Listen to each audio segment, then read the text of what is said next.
Gen Z আন্দোলনের মুখে দেশ ত্যাগ করেছেন আফ্রিকার দ্বীপরাষ্ট্র মাদাগাস্কারের প্রেসিডেন্ট আন্দ্রি রাজোয়েলিনা। ফরাসি সামরিক বাহিনীর বিমানে করে ফ্রান্সের রাজধানী প্যারিসের উদ্দেশ্যে দেশ ছেড়েছেন তিনি। আন্তর্জাতিক সংবাদ মাধ্যম বিবিসির প্রতিবেদনে এ তথ্য জানা যায়।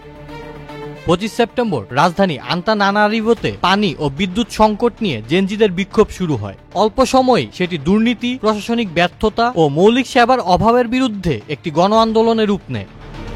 গত 2 সপ্তাহ ধরে চলা আন্দোলনে সেনাবাহিনীর একটি গুরুত্বপূর্ণ ইউনিট ক্যাপসার প্রেসিডেন্টের বিরোধিতা করে বিক্ষোভকারীদের পাশে দাঁড়ায়। ফলে প্রেসিডেন্ট আন্দ্রি রাজোয়েলিনা ক্রমশ বিচ্ছিন্ন হয়ে পড়েন।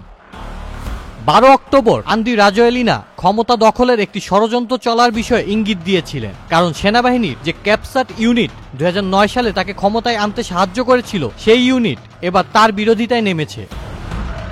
13 অক্টোবর মাদাগাস্কারের রাজধানী আন্তানানারিভোর কেন্দ্রে হাজারো মানুষ জড়ো হয়ে প্রেসিডেন্টকে এখনই পদত্যাগ করতে হবে স্লোগান দেন।